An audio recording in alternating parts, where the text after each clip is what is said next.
Bismillahirrahmanirrahim. Assalamualaikum warahmatullahi wabarakatuh.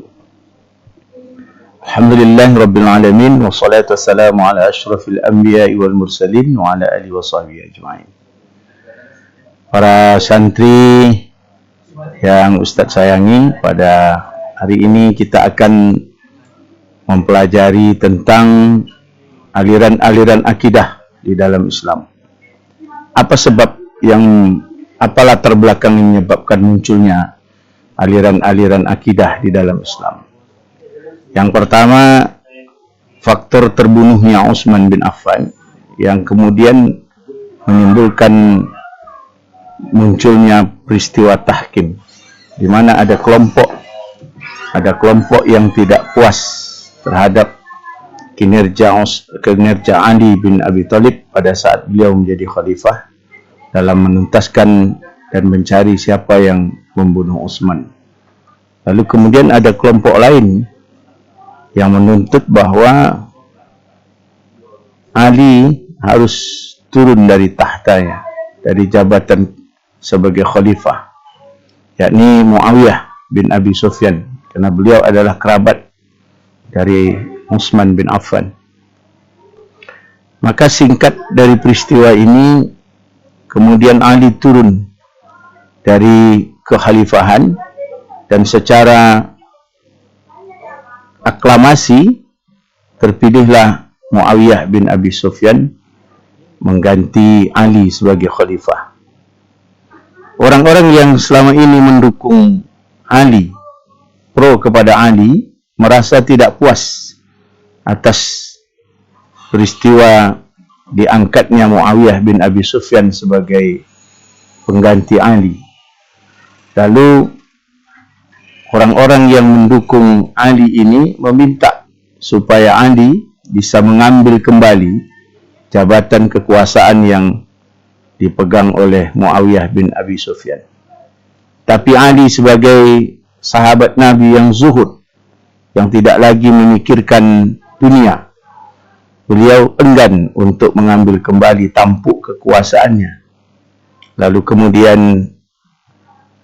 orang-orang ini keluar dari barisan Ali, tidak lagi mendukung Ali bin Abi Thalib. Maka kelompok yang keluar ini kemudian menyebut dirinya Khawarij, orang yang keluar dari Ali. Kelompok ini memang agak sedikit ekstrim, karena memang beliau ini orang-orang Arab Badui, terdiri dari orang-orang yang keras, orang-orang yang memang suka berperang, orang yang agak sedikit menggunakan logika, tapi banyak menggunakan kekuatan. Nah, mereka inilah yang kemudian mengklaim bahwa Ali bin Abi Thalib, Muawiyah bin Abi Sufyan, Amr bin As sebagai juru bicara Muawiyah bin Abi Sufyan sebagai orang-orang yang dianggap kafir karena tidak berhukum dia dengan hukum Allah Subhanahu wa taala. Mereka mengambil dalil dari surah Al-Maidah ayat 44. Ujung dari ayat ini, wa man lam yahkum bima anzalallah fa ulaika humul kafirun. Siapa yang tidak berhukum dengan apa yang telah Allah turunkan, maka mereka adalah orang-orang kafir. Maka kelompok Khawarij ini mengklaim bahwa Ali adalah kafir karena tidak berhukum sama hukum Allah. Muawiyah bin Abi Sufyan dan orang-orang yang mengikuti kelompok-kelompok ini pun diklaim menjadi orang kafir. Nah, ini adalah awal dari lahirnya, munculnya aliran-aliran akidah di dalam Islam. Yang awalnya memang tidak ada mengklaim masalah kafir mengkafirkan. Tapi kemudian kasus tahkim yang terjadi antara Muawiyah bin Abi Sufyan dan Ali bin Abi Thalib menjadi latar belakang munculnya aliran-aliran akidah di dalam Islam. Mereka mengkafirkan Ali, mengkafirkan orang-orang yang sudah ditadbirkan oleh Nabi sebagai orang yang akan masuk surga tanpa hisab. Lalu kemudian masih ada orang-orang yang tetap mendukung Ali bin Abi Thalib. Mereka ini kita kenal dengan Syiah. Nah, kelompok Syiah ini sangat cinta, sangat sayang dengan Ali. Sangat cinta dan sayang kepada keluarga Ali bin Abi Thalib. Bahkan sampai hari ini, Syiah ini masih tetap ada, masih tetap eksis.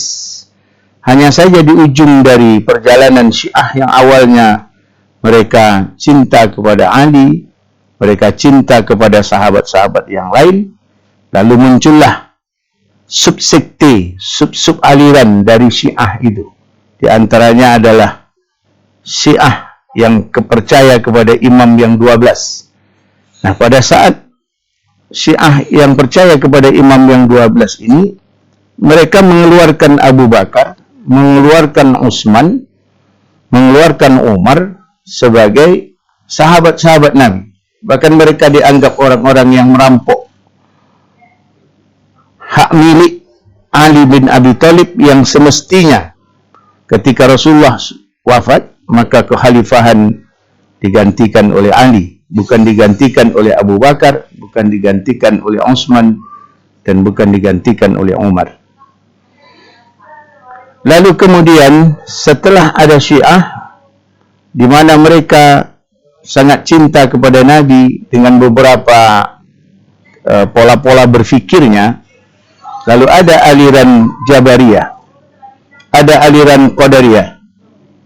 Aliran Jabariyah ini aliran yang sangat ekstrim, yang mengatakan bahwa Allah itu sangat berkuasa penuh kepada manusia, sehingga kehidupan manusia ditakdirkan semuanya oleh Allah. Bahkan orang yang akan masuk ke dalam surga dan neraka pun sebenarnya sudah ditakdirkan oleh Allah Subhanahu wa taala. Sehingga manusia ini tidak ubahnya hanya seperti sebuah boneka yang dimainkan oleh pemilik bonekanya. Orang bisa kaya itu bukan karena usahanya, tapi karena Allah yang menentukan. Orang jadi miskin bukan karena dia malas, tapi takdir Allah yang sudah menentukan. Bahkan orang menjadi orang soleh dan orang mujrim pun itu sudah ditentukan oleh Allah SWT. Sehingga ujungnya adalah orang yang akan masuk ke dalam surga dan neraka pun sudah ditentukan oleh Allah SWT. Lalu ada Qadariyah yang memberikan kebebasan penuh kepada manusia, sehingga Allah tidak berfungsi. Baik buruk pada diri manusia ditentukan oleh manusia sendiri. Nasib manusia ada di tangan manusia. Allah hanya sekedar menciptakan makhluknya, dan makhluknya sendiri yang menentukan baik buruk dari kehidupannya. Bahkan manusia pula lah yang menentukan surga dan neraka untuknya. Nah, kedua aliran ini sangat bertolak belakang. Satu teramat sangat ekstrim, dan yang kedua, yang Qadariyah, terlalu amat sangat longgar. Maka muncullah aliran yang di tengah-tengah antara dua kelompok yang ekstrim dan liberal ini, yakni kelompok Ahlus Sunnah wal Jamaah. Nah, kelompok Ahlus Sunnah atau aliran Ahlus Sunnah wal Jamaah ini memberikan cara-cara berfikir yang unik, yang berdiri antara pemikiran yang ekstrim dengan pemikiran yang sangat longgar, yakni Qadariyah. Nah, untuk aliran Ahlus Sunnah wal Jamaah ini insyaallah akan kita bahas pada pertemuan berikutnya, karena ini adalah aliran mayoritas yang dipeluk oleh umat Islam di dunia ini. Mudah-mudahan pertemuan yang akan datang kita bisa menyelesaikan beberapa aliran-aliran akidah dalam Islam lagi, dan insyaallah akan kita kaji secara rinci pendapat-pendapat dari para tokoh-tokoh di setiap aliran ini. Terima kasih. Wassalamualaikum warahmatullahi wabarakatuh.